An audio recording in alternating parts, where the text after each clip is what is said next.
Hi, everybody. I am here with Anna Sherman, a registered psychotherapist in the Toronto, Canada area. She is also a maternal mental health practitioner and a clinical supervisor for qualifying psychotherapists. Anna actually just published her first book called The Empowered Woman's Journal, and she's here with me today to discuss her journey about how she became a psychotherapist. And we're going to talk about her life journey and how she came to this point. Anna, welcome to the show. Thank you for having me. It is so good to see you again. It's really, really good to see you. So Anna and I know each other. We worked at Aisha Torah in 2009, I believe. Yeah. And Anna she had a smile on her face all the time, very friendly, very amicable. And we hit it off. We had a very good working environment. And I always remember Anna. And then she showed up on Instagram and I'm like, oh my gosh, do you remember me? And she's like, yeah, of course. So my Persian friend, my Persian work friend. How could I not? The only Persian girl who works at Aisha Torah. So you really welcomed me in. I didn't feel like an outcast over there. So yeah, thank you. Anna, tell us how you became a psychotherapist. What propelled you to become a psychotherapist? Okay, so I was always a very anxious kid, I guess you could say. I think, if you want to talk anxiety sometimes it can be hereditary, it can run in families, it can also be brought on by certain events. I think in my case, it was probably both. It definitely runs in my family on my father's side. And as a young girl, I was bullied pretty badly in school. I was like one of the only Jews in the whole school. We lived in a neighborhood that did not have very many Jewish families. And it was just like probably not the best environment for me. Were you bullied because you were Jewish or for any other reason? Mostly that, I would say. And I also just a lot of things that come along with being Jewish, kind of like, yes, I was Jewish. I didn't have Christmas. I couldn't eat a lot of the foods that the other kids were eating. We would go away at certain holidays.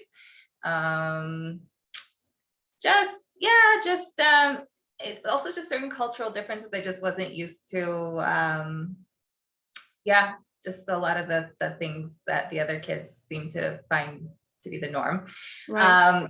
And so that kind of set the stage for me to be kind of an anxious person, because I just got used to these, I developed these core beliefs that I'm the kind of person that gets bullied. I'm the kind of person that gets picked on. And my core belief sort of became, well, this is just what I have to put up with.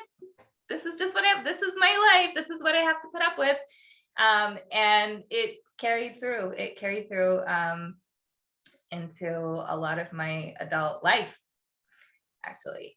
Even after we moved to a totally different neighborhood, I went to a Jewish high school. Yeah, I became religious at a very young age.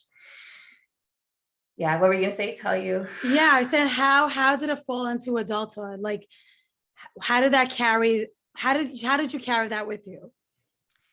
So I had a lot of very unhealthy friendships, I would say. Like, I was very drawn to being friends with a certain kind of girl.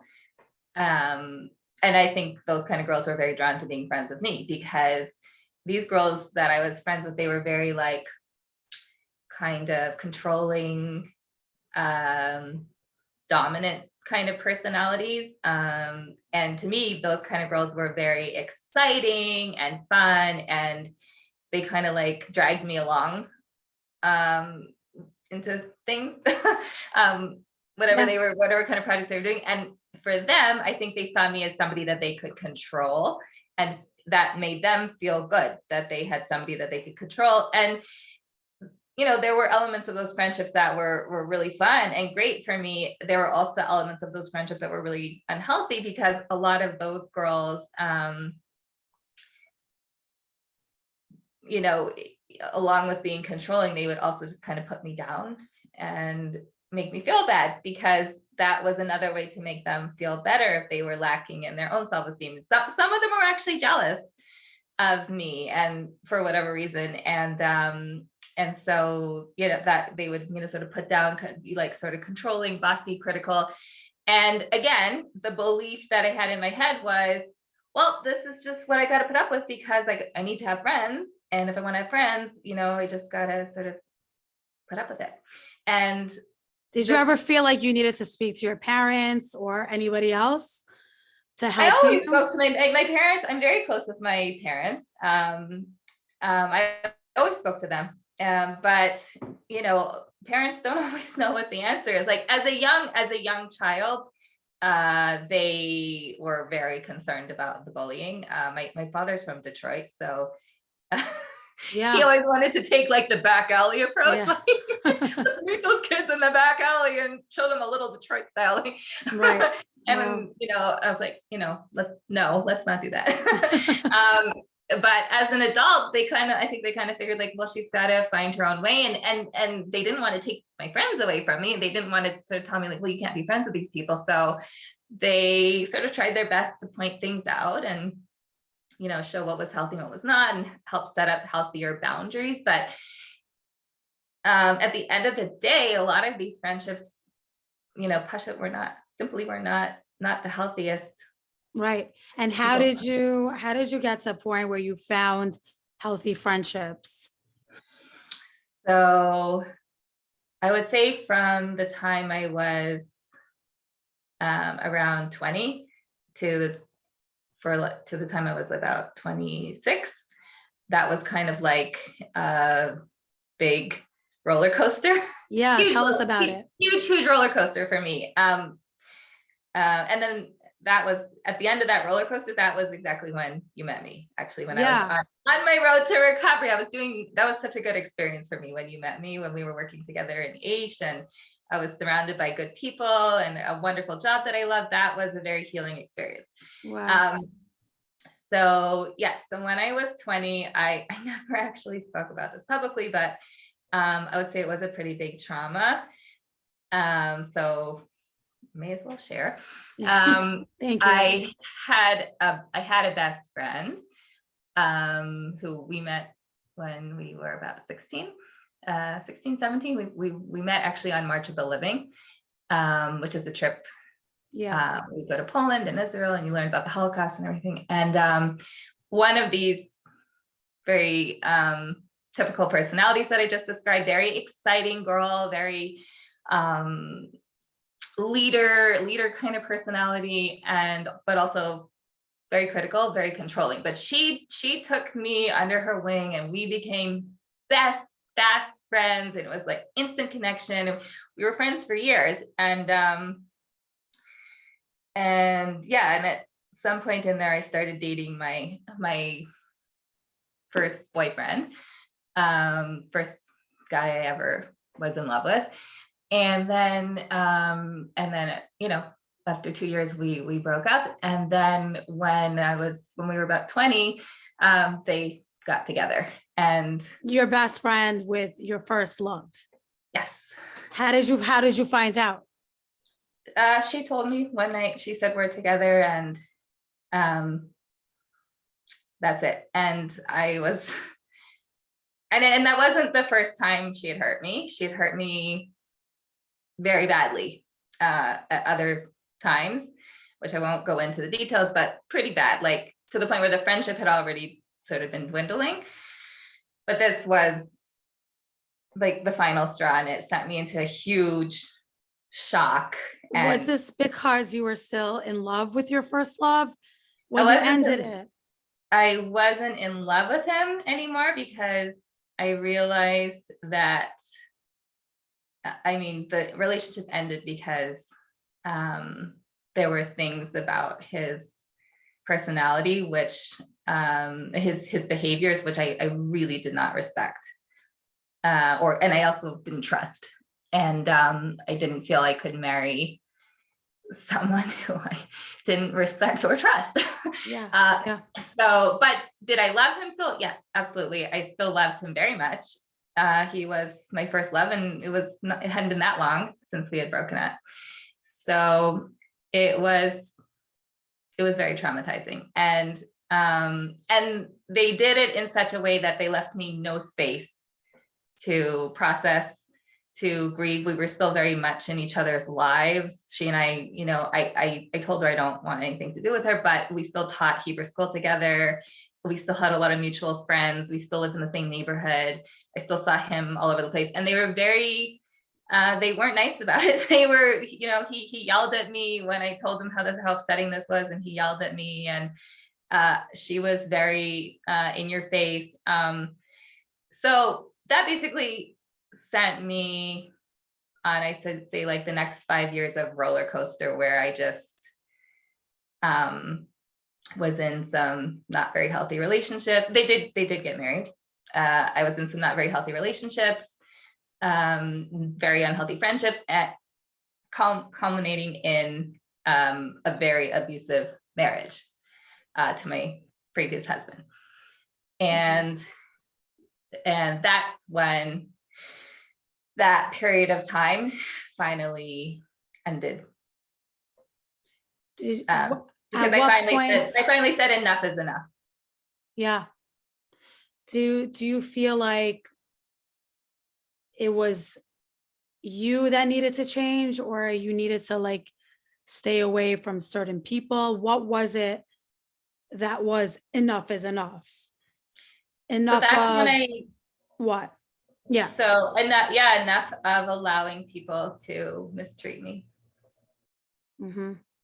And when people are like upset about being mistreated, do we blame others for mistreating us, or are we allowing people to mistreat us? Like, what did you find in your experience?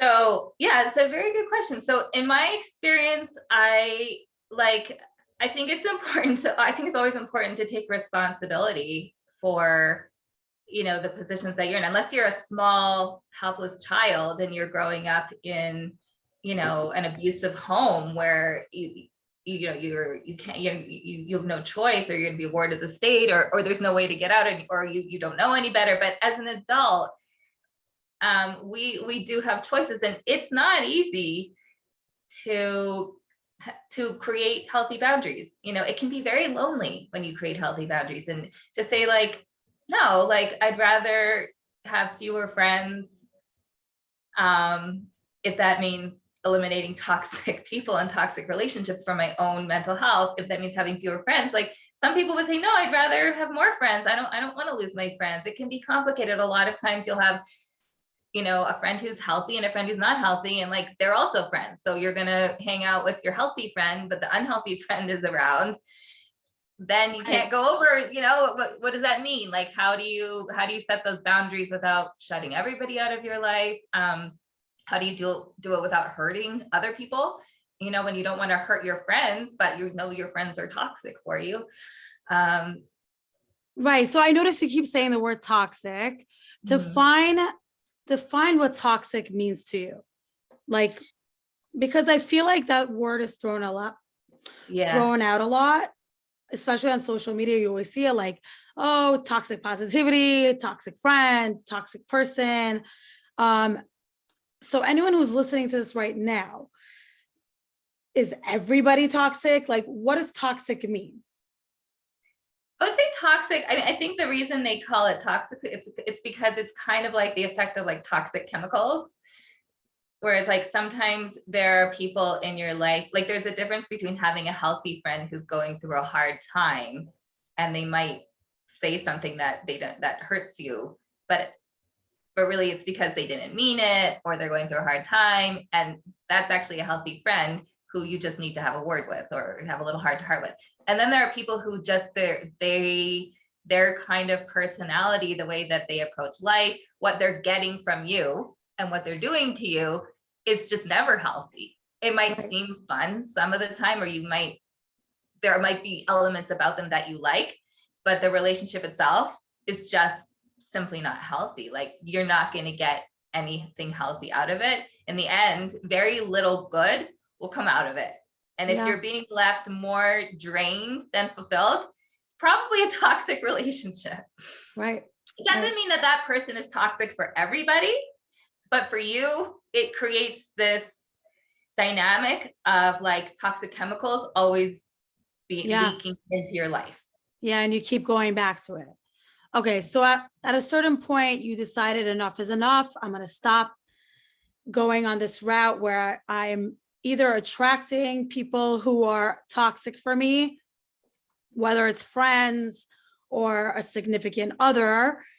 So explain how that process went. Like, what did you do to basically get rid of the toxins? So it was like a gradual process, but basically during that marriage, I was like, the marriage after this, your best friend married your first love.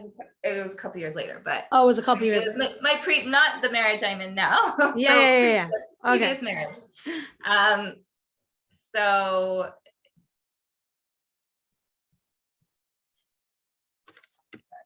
I mean, I would say it was a very extreme case. You could say in some ways it was a very classic domestic abuse situation. Mm-hmm. I would say it was quite extreme. The person I was married to was quite ill in very different ways, mentally, physically. And it was one of those cases where, you know, when like a classic narcissist, like when we were dating, he was very charming, Mm-hmm. very you know, whining and dining and impressing me, and you know, all these, I felt like, oh, finally, you know, I found somebody who values me and, you know, is going to care for me and who I can build a life with. And then the minute I became his wife, I was now a slave in every element. So and that's when the abuse, so that's when the abuse started. And I knew enough to know this is really bad. Like I like, maybe I'm supposed to put up with a certain, you know, and like, you know, enough like garbage in my life, but not this, definitely not this. If I'm like living in fight or flight mode day and night, I'm like sleeping with one eye open, this has to stop. This has to stop. This is where I draw the line. And how did you leave that?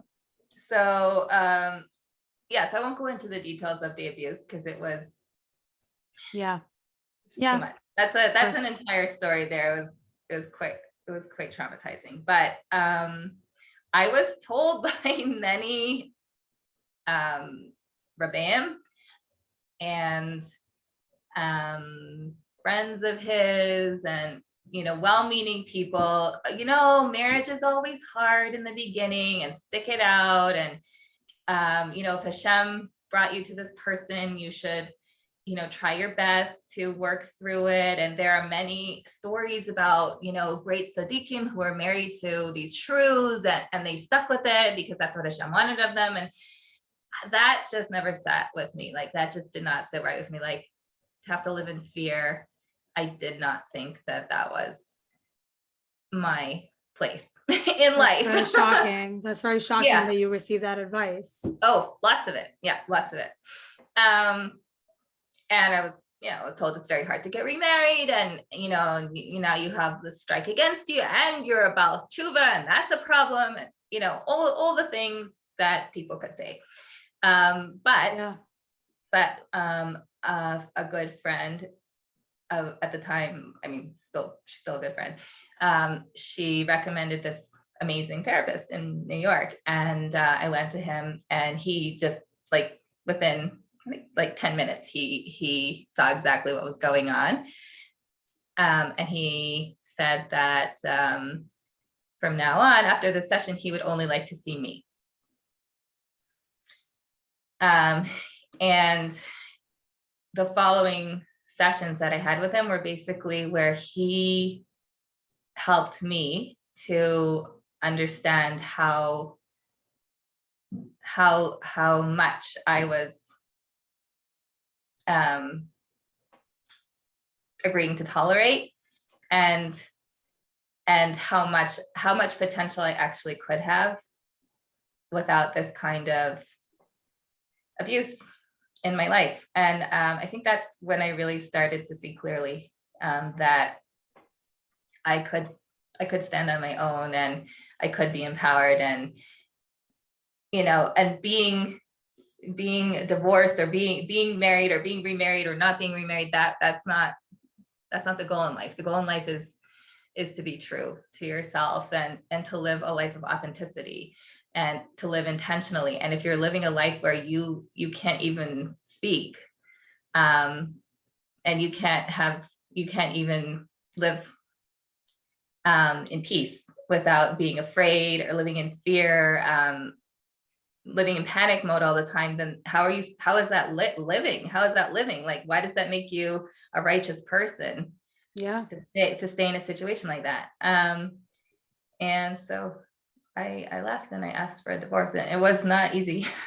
No, for sure not. It was not easy. And then when that was over, it was that was sort of the start of like going up. Yeah. A very, very healing time, and it was like almost like very like overnight, but gradually I just sort of started to develop this very quick intolerance for anything toxic. Basically, when I was around somebody who was speaking lies, or speaking about unhealthy things, or saying unhealthy things, it was like I was allergic almost. I was like, oh, I got to get out of here. We get this feeling like, oh, I just have to go. I just have to go. You were able to really notice when something was unhealthy, whereas in the past you got lost in that, and you didn't think it was a big deal, and maybe you got persuaded by the charm, or even from your friends, by their like excitement, as you said, or maybe their popularity, or anything like that. In the past, I think I had feared being alone. Mm-hmm. And it was more important to me that I just put up with things and have friends than to be left alone. But by the time I got divorced, I was able to really articulate, I was able to really decipher in my life which people were unhealthy for me, and which people were really really good for me. Right. And the truth is, like, I had made some really quality friendships over the years, and they're still in my life. Those people are still in my life, like really amazing quality people who who I'm very, very grateful for.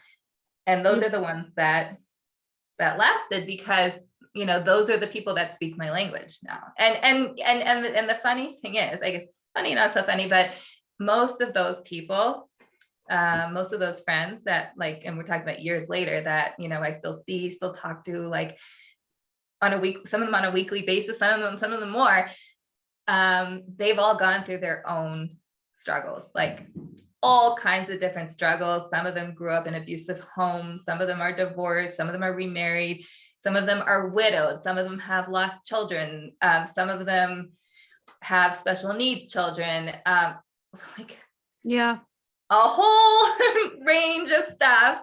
But they've all struggled, and they're all I'd say, like, warriors. Yeah. So it's funny, because I just feel like this really resonates with me, because I feel like so many people that I know would rather have many, many friends. And even though they're unhappy with their friendships, they don't care as long as they have a big group of friends. Mm-hmm. And they would prefer that over having maybe 2 or 3 good friends, but it's just 2 or 3 friends. So as you said, nobody wants to be alone. Nobody likes that feeling of like not being at the party, not being invited to the table. And you bring up a good point that it's a hard choice. It's a hard choice to choose healthy and quality over unhealthy and quantity. Because I feel as though that most people would choose the quantity over the quality, even though the quantity is unhealthy. So you bring up a Right. good point. Yes. Yes. But what I will say is, because I've been at this for a while now. Yeah. And now I'm like, now we're talking like, how many years ago was this? 26? When I met you, Like, we're talking 15 years ago now. yeah. Oh my God, please don't remind me. So I've been at this a while, and I'm married now. My husband and I just had our engagement anniversary, 12 years. Mazal tov. Wow.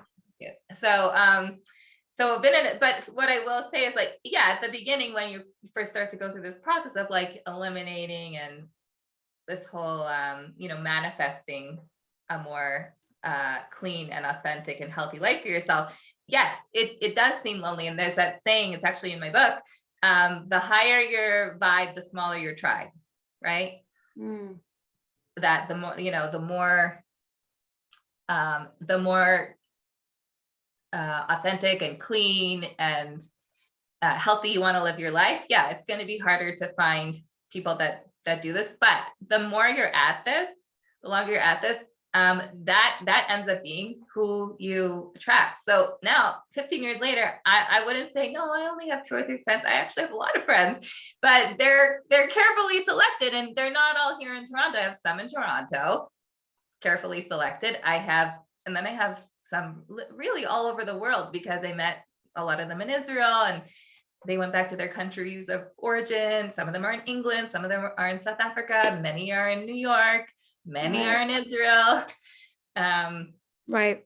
And it's yeah, just, thanks for distinguishing that. Right. Yeah, and there's one thing in common there, that they all live their lives with this mindset of Authenticity. just being real and attracting realness. Mhm. And wholesomeness into your life, and not being in competition with one another, but supporting one another, and truly being there when your friends are in need, and knowing that when you're in need, your friends are going to be there for you as well. They're unconditional relationships. Right. They're not based on like, what can I get from, what am I getting from this? It's just like, these are friends, and we love them. You love them no matter what, and there's nothing that you have to get out of them. Yeah. You're just there to support each other and love each other and just be real. Yeah. Yeah. And we have, because, people go through stuff, and friends have unfortunately, like I said, gone through horrible stuff. Children, being sick, special needs kids, parents passing away from illness. Yeah. Husbands passing away, because that happens too. And it's very hard, but we're just there for each other. Right. So let's go back. Like right after your divorce, your first marriage, when did you decide to become a psychotherapist yourself? Like, when did you realize, oh, I'm actually like good at this? That's such a good question. It was really interesting. So when I worked with you, I was like, you were not a psychotherapist when you were working with me. No, I was living the nonprofit life, and I was like, I couldn't picture myself doing anything else. I loved the work we did so much. Of course, it didn't pay much, but it didn't. I was really loving that time. That was such a good time for me, because I was in New York, so I wasn't here in Toronto where everybody knew me. I was kind of this anonymous. Like I uncovered my hair, so nobody knew I was divorced unless they knew me. Yeah, I didn't know either. I only found out. Yeah, I didn't have to explain it to anyone. And that was like a really good thing for me. Yeah, that must have been very refreshing.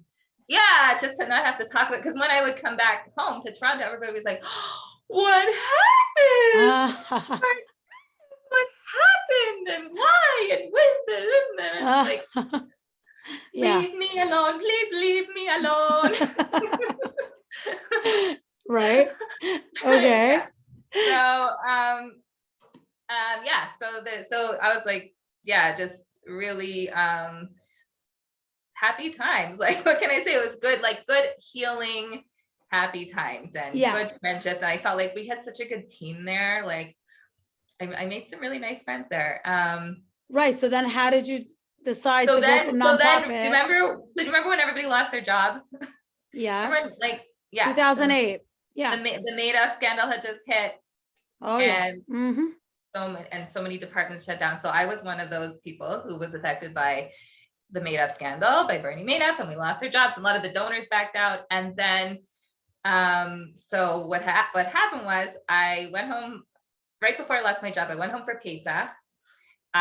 Dating was completely, this was about a year after my divorce. Dating was completely not on my radar. I Mm-hmm. hadn't dated anyone. It was so funny. The rabbis in our office they didn't get it. They're like, how are you 27 and you're still single? You've got everything going for you. Mm-hmm. And I was like, well, let me tell you a little story. Yeah. And they were always trying to get me married. And I was like, not yet, not yet, not yet. So I went home for Pesach, and I call him my uncle. Really, he's my mom's cousin's husband. So like an older cousin, was just like, I have the man for you. And I was like, well, I don't know, like I live in New York, and I'm not here and haven't dated anyone. And he was like telling my mom, like, she really has to meet him. And my mom's like, it's coming from family. Like, he knows this, Freddie knows this guy. He's from this shul, whatever. So that was my husband. Wow. The only guy I dated after all this. So we went out a couple of times. It was over Pesach. I went back. It was not love at first sight. It was just a very healthy, gradual process. I went back to New York. We all lost our jobs.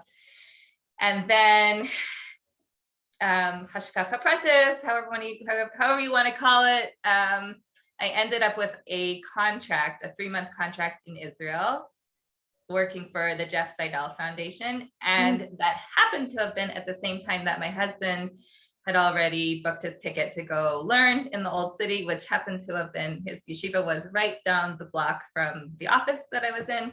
Wow. So that was our entire summer. And when the summer was over, it was time to come home and face the city and get married. And I would say I can't really say enough good things about my husband. He is the love of my life, and he's an incredibly special person, and also a very authentic, very real, very non-judgmental person who also does not allow any kind of toxicity into his life. I think Mark has really just never had patience for that. He's a pretty reserved guy, and he's very selective with who he socializes with. So when we got married, it turned into this we dated a while. We dated for 9 months, and then we were engaged for 3. So I knew him a year by the time we got married.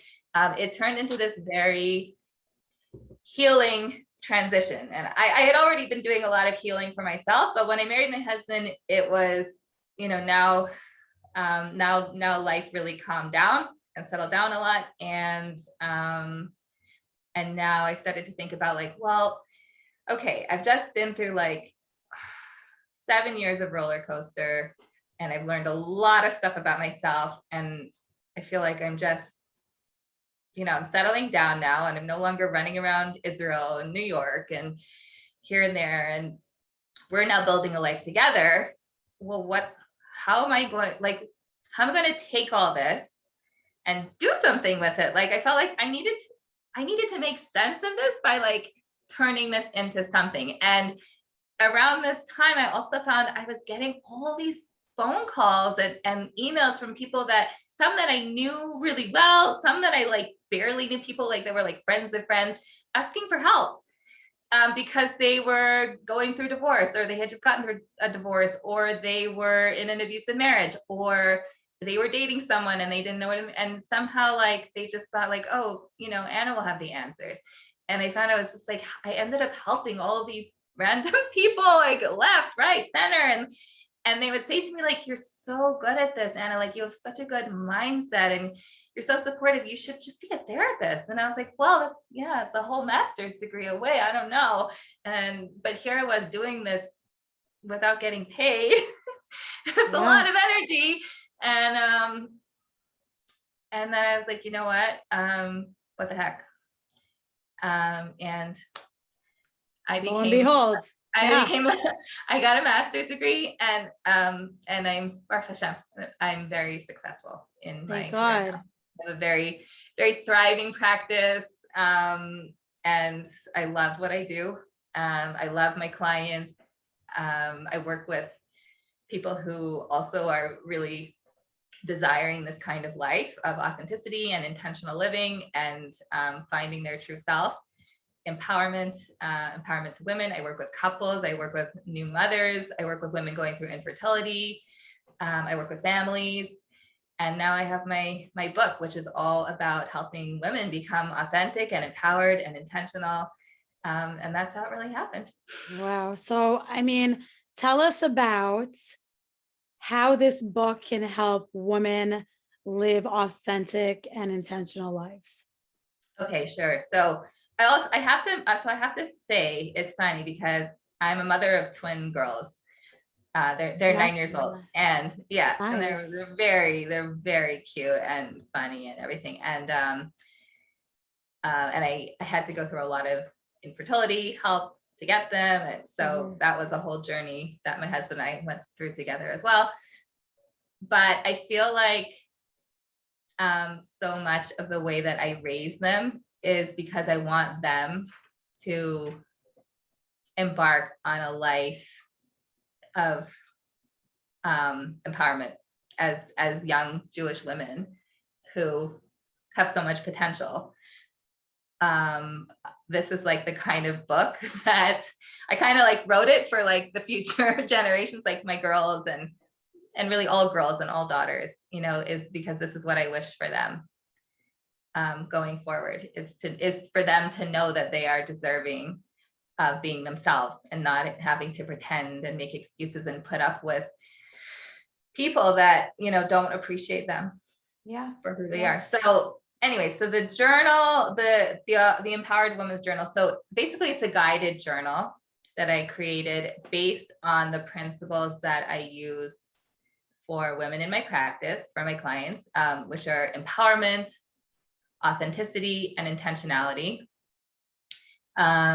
And there's a whole introduction that talks a lot about, these principles in depth, the benefits of journaling, healing past trauma, ways to heal past trauma, how triggers come up for everybody, and we might not always realize why certain things are triggering until we become mindful of our lives and things that happen in our lives and why they might be triggering. And then there's the journal part. So each page has an inspirational quote from an empowered woman, all kinds of famous women. And then there's questions to fill out in the morning and questions to fill out in the evening. So I know that some people might find like the idea of journaling, like just starting with a blank page is like, whoa, like what do I write? How am I supposed to do this? How is it supposed to help me? Right. So some people prefer it. Like some people really who are good, like avid journalers, some of them prefer a blank journal and some find that a little daunting. And this journal actually provides it all for, especially like for women who are so busy, who wake up and they've got a schedule, but they want to do this self-care, this act of self-care. The questions are there, and they basically help you to ask yourself and check in with yourself every morning and every evening about how you're feeling, what it is you're dealing with, what it is that you want to be working through. And what your goals are. What are some of the benefits of journaling, and how is it different from, let's say, praying or meditating or anything else that helps a woman deal with their various issues or things that they want to work on and all of that? So those are all good things, actually. Praying is great. Meditation, I'm a big fan of mindfulness myself. Well, all kinds of meditation. Exercise is great. Therapy is great. Somatic therapies are great. All these things are good for anxiety, stress release. And journaling is also one. And I would say, I mean, journaling's not better than any of those other things. As a therapist, I am an advocate for all of them. But I would say what journaling does is it creates a cathartic release. Because you're basically like, you're taking a lot of your emotional and mental energy and a lot of jumbled up thoughts that are very hard to make sense of. And then you are physically putting them down on paper. And what I've gotten from a lot of my clients before is they kind of explain it in that, like, their brains are kind of like in a fog sometimes. There's like this meme or whatever, like, that's going around Instagram, where it's like the client and the therapist, and the client's thought bubble is like, scribble, and the therapist is like, tell me how you feel. It's like scribble. It's like, well, so hard. It's really hard to explain how I feel. This is how my brain feels. So it's like millions of circuits. Yeah. And like, yeah, that's like my brain. How do I explain this? Yeah.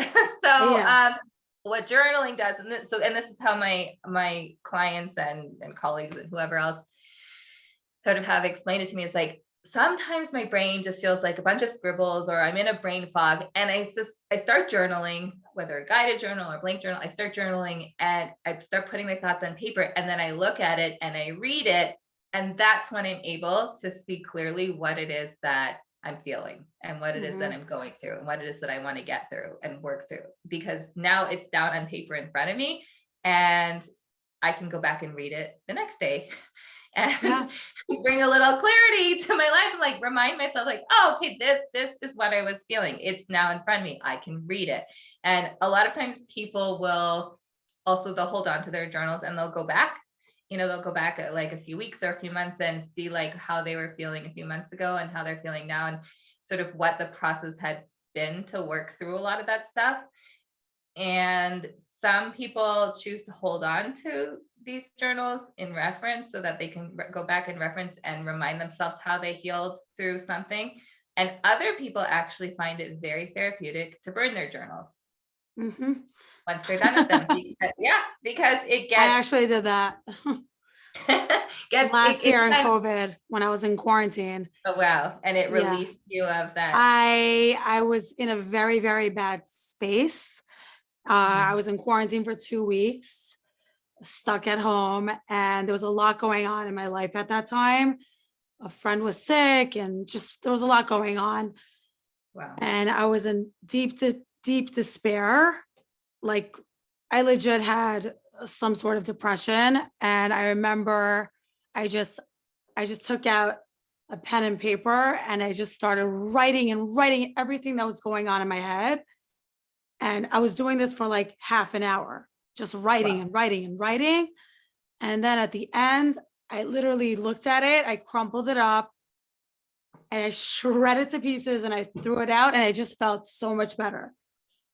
But then, there are moments when I would like to, like, there's so much going on in my head, for the busy woman, or even the woman who's not so busy and is trying to figure out what to do with their lives. I feel like journaling is beneficial for both someone who is very, very busy and for someone who is not so busy and wants to know what to make out of their life. I find that it's extremely therapeutic, sometimes even more than speaking, because like when I'm reading a book, for example, you know how I remember what I'm reading? By writing in my book, by highlighting my book, by taking notes next to my book. And to my husband's dismay, he'll like pick up a book and like, Carrie, did you write in this book again? I'm like, oh, yeah. But I just feel like there really is a value in writing things down and having it laid out in front of you, as opposed to just blurting it out. And then, I don't know, there's nowhere to put your words. You know what I'm saying? Yeah. So I definitely hear the benefits of having a journal, and I'm looking forward to getting my copy. That And it is on the way. I am very, very excited for it. I also think it's just nowadays our attention spans are even shorter than 5 years ago. And we can't we can't stay focused for more than a minute, just our culture. And I think journaling really helps us meditate in a way and realize what's important in our lives. So I think, in the beginning of this interview, you were talking about women who want to be empowered, whether it's by having self-esteem or, staying away from people who aren't healthy for them and attracting good people into their lives and all of that. But I also think it's for women who don't even know that they're they're in this cycle, like you were talking about people who were controlling you in the beginning of this interview. And, you were talking about a certain type of personality. Like I would say it's like the popular extroverted stereotype. I don't know. Is that what you're talking about? Um, It's like a certain type. It's a certain yeah, type I of mean, yeah, person. I was very into like this leader type. And the funny thing is in high school, a lot of these girls were, this leader kind of type. And now so many years later, a lot of them are really lost, or like they're just, a lot of them actually I find are struggling with relationships themselves. Like, most of them are married. I don't know what kind of marriages they have, but I find that those kind of girls, they're actually not such leaders anymore, because I think as adults, a lot of people are not so drawn to that kind of yeah, just That like type. I think real leaders are the ones that don't have to try too hard at it. I think real leaders are the ones who are actually authentic, and the ones who are kind of like the just people who other people really like to be around, Yeah, you know, love that. feel good. Yeah, feel good being around like that, that kind of that kind of vibe. I'm thinking about like this one family that my husband and I have been close with for a very long time, and like this rabbi and rabbison and their kids, and like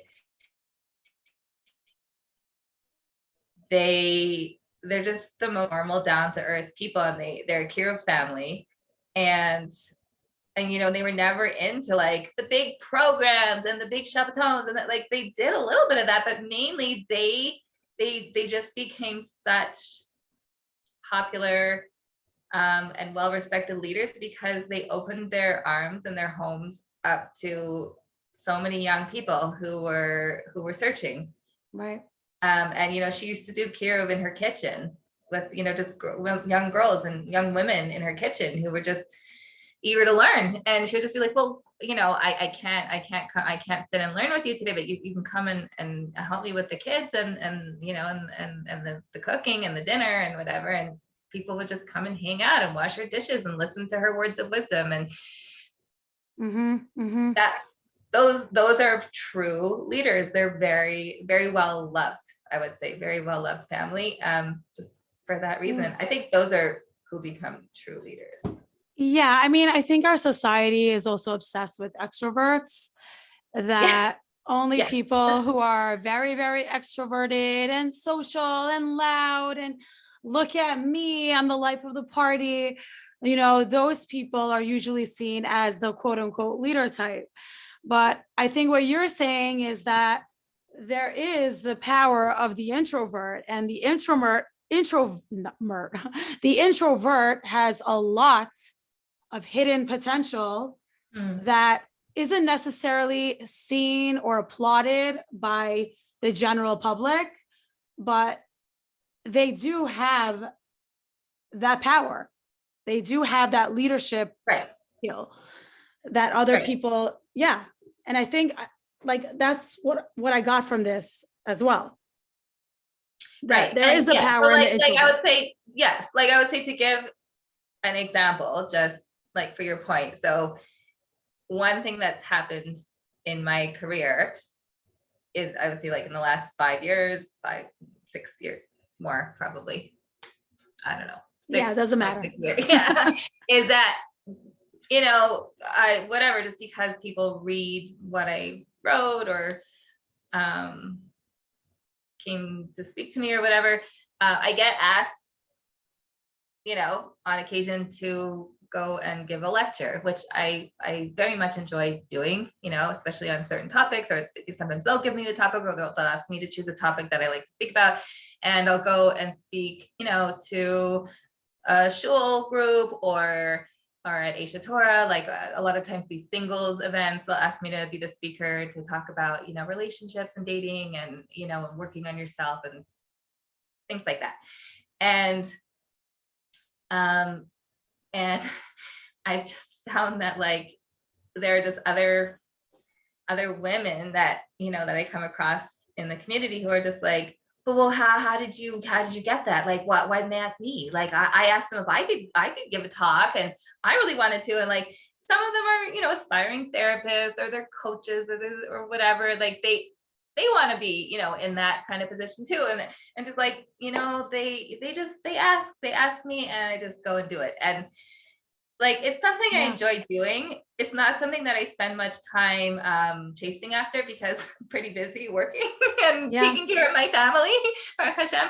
But it's like, if you're chasing for that kind of attention, then how much, like, what kind of vibe are you giving off? Like, I want to talk to a bunch of people. Like, are the people that are running the programs, like, how does that make them feel? Right.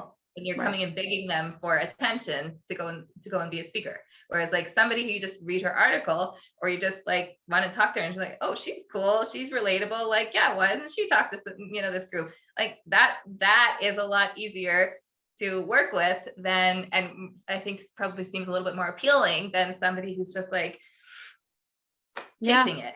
And they're jealous when somebody else gets it. And it's like, no, you know what? It's nothing to be jealous of. We all have our our gifts, and we all have our tafkid, and we all have our roles and our things that we're meant to be doing in life. And if you find that you're good at something, go for it. And you find that you're not good at something else, well, that's okay.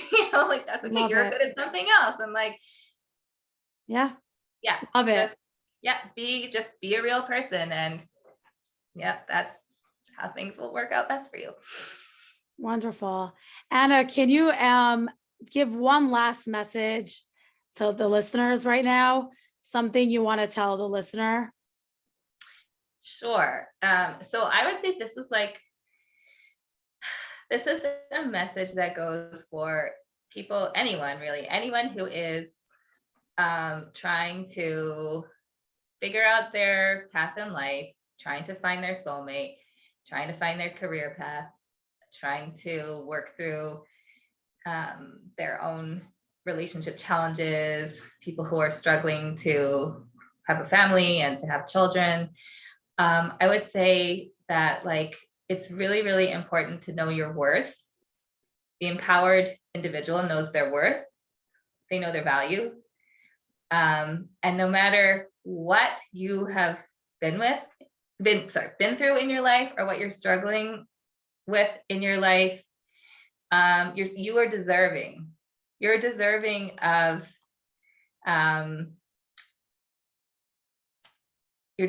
love, and you're deserving of acceptance, and you're deserving of being yourself and being your authentic self. And if somebody in your life is criticizing you for the person that you are, or the family that you come from, or the way that you look, or the way you choose to dress, and if somebody's telling you be a different way, or act a different way, or tone it down, or speak up more, or change the way this, or get rid of this, maybe you should think again about who these people are that are telling you how to be and how to live and how to act and what kind of person you should be, because they're not truly appreciating the person that you actually are. And life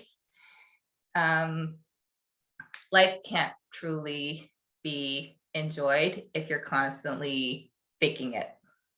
The way to, in my opinion, the way to do life right is to do it with realness and authenticity. And that's where you're really going to find true happiness, is when you are true to yourself. Love it. Love it. So enjoy my journal, everybody. Yes. Thank you. Thank you so much. Anna, where can people find you? Well, thank you for having me, Karen. So you can find me on my Instagram, Anna Sherman Psychotherapist.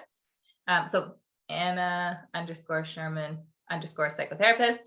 I also have a website, www.annashermanrp.com. And yeah, if you want to reach out, just send me a DM on Instagram, and I will do my best to get back to you. Great. Awesome. And my journal is available on Amazon, both in the US and both in the US and in Canada. Just whatever country you're in, make sure you order through the correct Amazon. Okay, great. Thank you so much, Anna. Thanks for having me. Thank you.